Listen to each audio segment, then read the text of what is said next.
Dober dan. Torej, kako smo začeli z Yaskavi?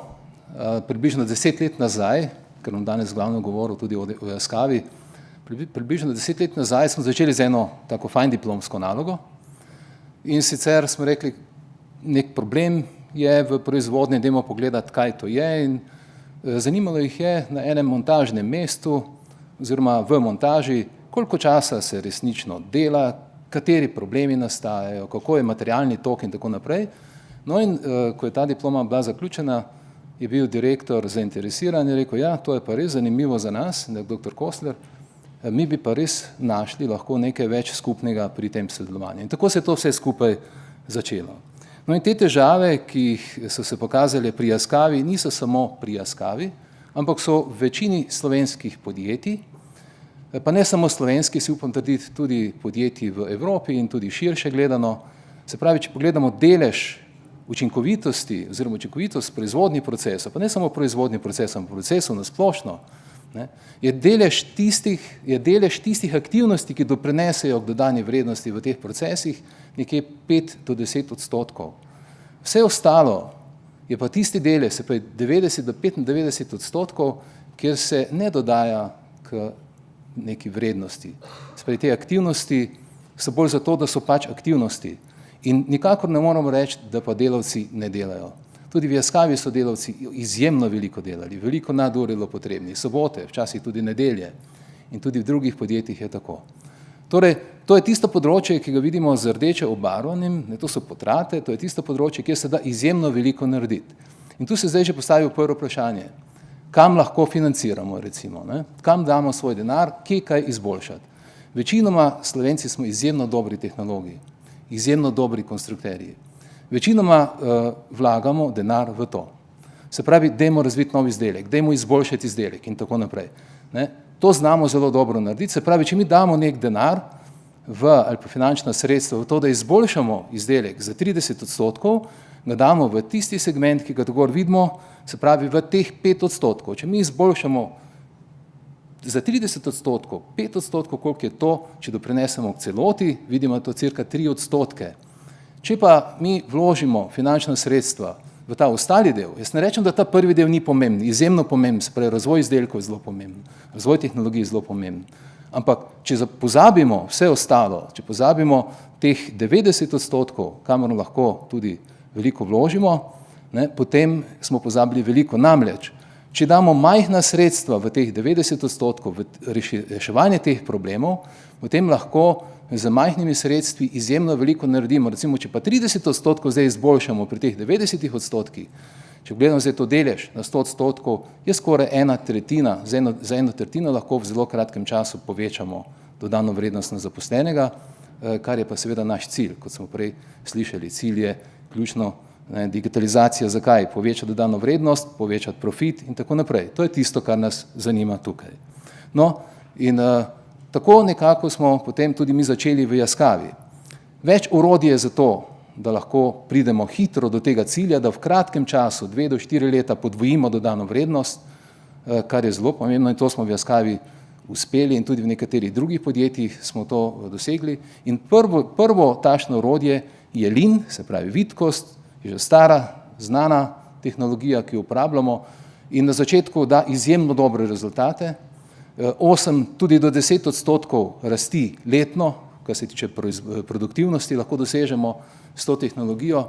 Potem pa se začne zasičenost, da tako rečemo, zato ker ko pride podjetje enkrat do stopnje odličnosti na tem področju, so izboljšave letno nekje okrog 1 odstotek. In ker so izboljšave enkrat premajhne na to, kar so ljudje navajeni, da vsako leto naredijo veliko, se pojavi včasih frustracija ali pa dostikrat frustracija pri zaposlenih in želijo nekaj več, želijo nekaj novega narediti, no in tu pa lahko doda digitalizacija v tej smeri. To je eno od takšnih orodij, o tem bo verjetno povedal nekaj več tudi dr. Petja Metlikovič, ker delamo skupaj in je on to uvajal tudi v Yaskavi in tudi nekaterih drugih podjetjih smo podobno naredili. No, druga takšna tehnologija so pa tovarne prihodnosti, pametne tovarne, o tem smo že danes kar nekaj slišali, o digitalizaciji, slišali smo o pasteh, o čereh, ki se lahko tu pojavijo, o problemih, ki tu nastopajo.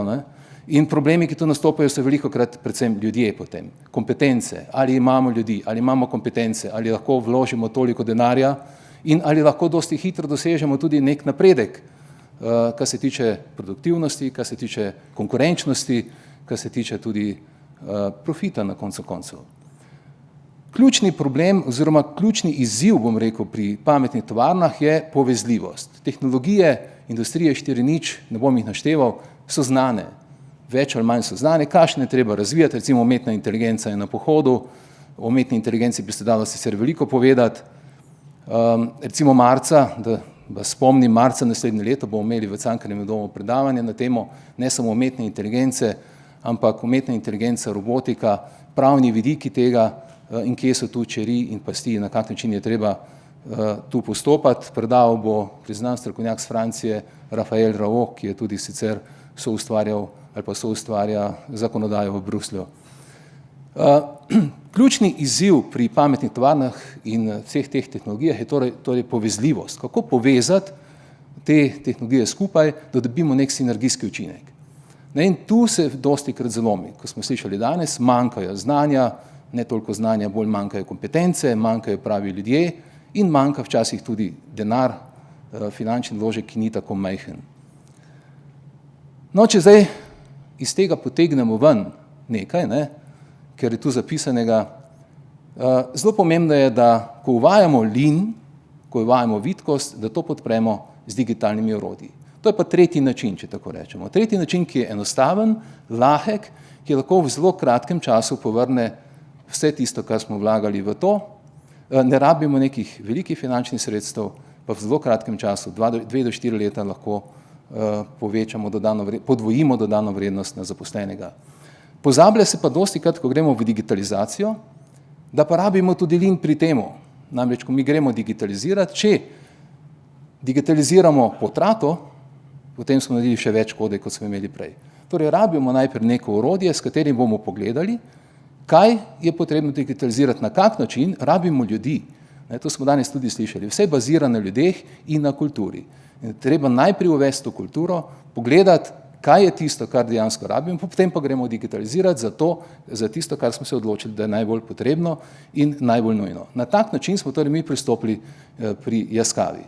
Kot vsako podjetje je Yaskava tudi podvržena vsem zunanjim vplivom, tržnim pritiskom, konkurenci in tako naprej. Zato smo rekli, gremo najprej s tradicionalnim leanom, ob tem dodamo digitalne tehnologije, da podpremo vse ključne oziroma ta orodja tradicionalnega leana in ta način dela in to vse skupaj dali pod dežnik. Zelo pomembno pri tem je seveda, da nekdo to podpre, da za tem stoji ključen človek in to je bil dr. Kostler kot direktor podjetja. On se je odločil, da bo podjetje to naredilo, se top-down pristop tukaj skoraj drugače ne gre, se je odločil in za tem stal. Sicer bi to lahko bila tudi muha enodnevnica, tako pa ni. Tako pa so te izboljšave, ki so bile vedene, se uvajajo in vedno več je tega.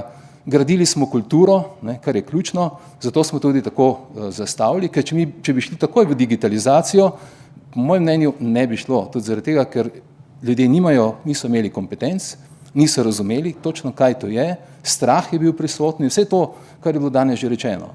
Tako smo pa počasi gradili kulturo podjetja, zaupanje med ljudmi, komunikacijo, da smo ugotovili, kaj se dogaja v podjetju, kaj misli tudi tisti delavec, ki je za strojem oziroma ki je na montažnem mestu, ki je v skladišču in tako naprej in kaj misli tudi vodstvo, začeli so se tudi med sabo pogovarjati. No in na ta način smo pa lepo z digitalnimi tehnologijami podpirali vsak korak, zato da smo paralelno ob tem, ko se je, recimo, če vzamemo mapiranje toka vrednosti od kupca do dobavne verige, ko to naredimo s pomočjo leana, se vsedejo, povejo, kako to izgleda, potem pa mi z digitalno tehnologijo naredimo digitalni dvojček in takoj preverimo, kako to dejansko deluje in rešitve vidimo lahko v nekaj minutah, v nekaj urah, lahko tudi v nekaj dneh, če tako rečemo, različne, kaj če scenarije izvedemo. Če bi pa šli samo po poti tradicionalnega leana, pa ko bi našli neko rešitev, bi morali to implementirati, seveda pri tem uporabimo finančna sredstva, uporabimo človeške resurse, čas in tako naprej. In to traja potem lahko nekaj mesecev, da sprobamo ta scenarij in potem zopet gremo nov scenarij in tako naprej. Torej, digitalne tehnologije tu izjemno dobro podprejo, ker delajo paralelno s tradicionalnim linom in lahko takoj v nekaj minutah, v nekaj dnevih sprobamo rešitve in različne scenarije. Takšen je bil naš pristop. Zdaj, če pogledamo, kaj to pomeni, lean in digitalizacija, je skupaj digitalni lean. Ta terminus, ta izraz se je začel uporabljati tam nekaj leta 2007, prvič na teoretični ravni, potem so podjetja, kot je danes smo že slišali, Dassault, pa Boeing, pa ne vem še, mislim, da je tudi Airbus, tudi Volkswagen so začeli to v zadnjih letih masovno uvajati, digitalni lean. V Sloveniji si upam trditi, da smo bili prvi. Ne samo v Sloveniji, ampak tudi v neki širši regiji, da smo prvi pristopili na takšen način, da smo zelo mehko začeli uvajati digitalizacijo. Seveda pa to še ni pametna tovarna, da ne bi kdo narobe razumel. O pametni tovarni sem povedal, ne bom več govoril, toliko mogoče samo to, da naš laboratorij zelo aktiven tudi na področju pametnih tovarn. Namreč v laboratoriju smo zgradili demonstracijski center pametne tovarne, kjer smo aplicirali čisto vse tehnologije, praktično, ki so trenutno znane na področju industrije 4.0 in je tudi namenjen za širšo javnost, če bo koga zanimalo. Nekaj rezultatov, ne bom preveč vas moril s tem, ampak recimo s pomočjo varilne priprave v Jaskavi, tovarni Jaskava, s pomočjo tradicionalnega lina smo izvedli veliko delavnic, kako bi naredili to drugače, naredili nek layout in potem smo ta layout, ki ga vidimo tu gor, spravili v digitalno obliko, izdelali digitalni dvojček in s pomočjo agentov, digitalnih agentov, ki smo jih temu prigradili, smo zelo hitro ugotovili, ali je to pravi layout, bi se dalo kaj boljše narediti in dali dodatne predloge, tako da je tok materijala najbolj optimalen, da je logistika najbolj optimalna v tej celotni proizvodnji in tako dobili res en dober layout. Ob tem smo seveda zgradili še druge digitalne dvojčke za celotno logistiko pripravo materijala, potem za skladišča in tako naprej, da dobimo en tak dinamičen sistem, ki je kadarkoli na voljo in lahko ves čas gledamo, kaj se dogaja, kakšne scenarije lahko izvajamo v digitalnem okolju, brez nekih finančnih sredstev dodatno potrebnih, hkrati pa lahko tudi planiramo vnaprej in tudi sprobamo vse scenarije vnaprej. Kaj se zgodi, če bo recimo en delavec manjkal? Kaj se zgodi, če bomo zaposlili novega delavca, ki bo imel manj sposobnosti za delo kot nekdo, ki je delal že 30 let in tako dalje. Ob tem smo razvili tudi nov softverski paket, prej smo slišali o PLM-ju v Policomu, vendar med nivojem PLM-ja in nivojem dobaviteljske verige je še ena velika luknja, še veliko manjka. Tako da delavec, ki dela na delovnem mestu, mora točno vedeti, kaj počne. Avtomatizirana mora biti tudi pot od takrat, ko izdelate izdelek, pa do takrat, ko nabavljate sestavne dele, ker to je potem tista prava digitalizacija te celotne verige vrednosti, od konstrukcije do dobavne verige. Ko mi naredimo namreč 3D model, izdelamo izdelek, avtomatsko generiramo iz digitalne kosovnice, generiramo navodila za montažo, jasno, grafično prikazana navodila z vsemi podrobnostmi, ki so tu potrebne, tako da delavec v vsakem trenutku ve, kaj mora narediti. Ne rabi nikoga več spraševati, ne rabi niti enega papirčka, nobenih navodil. Če odkrije, da je tukaj neka napaka, recimo, v montaži, kaj naredi, v tistem trenutku se preko seveda digitalnih komunikacij se informirajo vsi potrebni deležniki, recimo, če v konstrukciji bilo nekaj narobe, ali v nabavi, ali v skladišču, ali če dobavitelj nekaj ni dobro dobavil, se takoj to identificira, se takoj zapiše, sporočilo vidijo takoj vsi, popolna sledljivost, vizualizacija je tu prisotna, tako da vidijo tudi vodstvo, kaj se v vsakem trenutku dogaja in se tudi sledi, kaj delavec počne, časovno gledano. Koliko časa se ukvarja z neko reklamacijo, koliko časa se ukvarja z montažo, koliko časa gre tudi na malico in tako naprej. Vse vidimo, kaj se dejansko dogaja in lahko na ta način takoj izboljšamo proces, če je to potrebno. Na osnovi vsega tega, kar sem povedal, smo pridobili zaupanje tudi pri Yaskawa Electric z Japonske, ko so se odločali da bodo gradili tovarno robotov, prvo tovarno robotov v Evropi. O tem bo več povedal direktor, dr. Kosler. Jaz bom samo na kratko omenil, da smo Yaskawa v Sloveniji, tim iz Yaskawe v Sloveniji in pa tim z našega laboratorija smo stopili skupaj, naredili skupen tim in začeli načrtovati, dobili smo nalogo, da načrtujemo to tovarno iz nič, se pravi from the scratch. Najprej smo dobili seveda neke informacije, parametre z japonske strani, potem smo kot prvi korak zgradili digitalni dvojček te tovarne, približno takšne, kot imajo oni, in začeli optimirati procese. Cilj je bil zmanjšati tloris, rezultati so potem različne variante tlorisov in končni rezultat, ki se danes zgradi oziroma že zgrajen, je tloris, ki je vsaj za 50% manjši od podobne primerljive tovarne na Japonskem in na Kitajskem, oziroma lahko rečemo že skoraj za 2/3. Seveda na tem tlorisu se proizvede popolnoma enaka količina, enaka kapaciteta robotov, kot jo proizvajajo na Japonskem in na Kitajskem. Nadaljevali smo potem naprej v tej smeri, izdelali digitalne dvojčke vseh procesov, popolno vse logistike, vsakega posameznega procesa, povezali to v celoto in na osnovi tega globalnega dvojčka, če rečemo te nove tovarne, ki bo kmalu začela obratovati, je tudi Yaskawa potem sprejemala določene odločitve. Ali recimo dobavitelj, ali so stroji v redu, ki jih dobavitelj dobavi, bodo res zadostovali temu, kar jaz rabim v svojem procesu. Takoj smo to pogledali v digitalnem dvojčku, kako bo to potekalo in kje so tisti problemi, ki lahko nastopijo, in iskali potem naprej rešitve. Pot nas je peljala naprej, se pravi, začeli smo z delavnicami ljudi, osredotočili smo se na ljudi, gradili kulturo, počasi dodajali digitalne tehnologije in na koncu prišli do pametne tovarne. Se pravi, ta Yaskawina tovarna robotov bo tudi pametna tovarna. Ne bo samo tovarna, ki bo delala robote. Poleg digitalnih dvojčkov, se popolne digitalizacije vseh procesov v tej tovarni, smo uvedli oziroma uvajamo tudi RFID.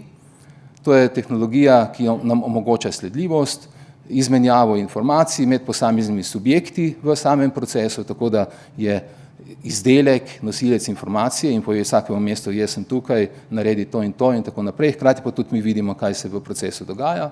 Potem uvajali oziroma uvedli tudi avtonomno vodena vozila, pametna orodja, tako da delavec ne bo več rabo gledati, koliko časa bo še moral kaj narediti, s kakšnim navorom zategniti vijak in tako naprej. Potem strojni vid, kolaborativne robote, software, ki sem ga že prej predstavil, se pravi Yaskawa Product Management in pa na koncu celotna vizualizacija s pomočjo Yaskawa Cockpita, ki ga pa razvijajo na Japonskem, mislim, da v sodelovanju z enim slovenskim podjetjem tudi. Torej, na kratko sem orisal pot, kako smo začeli pri Yaskawi od začetka iz nič praktično do pametne tovarne z dokaj majhnimi vložki in mislim, da je to glavno sporočilo, ki ga želim tudi podati. Ta digitalni lin je način, kjer lahko tudi država podpre zelo učinkovite ukrepe, se pravi, kako lahko v kratkem času, 2 do 4 leta, podvojimo dodano vrednost, kar je vsem zelo pomembno, ker je ta krog potem sklenjen, dvigamo denar nazaj v proračun in z tega proračuna lahko potem napajamo več nazaj, seveda od razvoja znanosti, tudi subvencije podjetjem in tako naprej. Se pravi, podvojitev dodane vrednosti je ključna zadeva, se mi zdi, na enostaven način z zelo, zelo malo vložka. Toliko, najlepša hvala.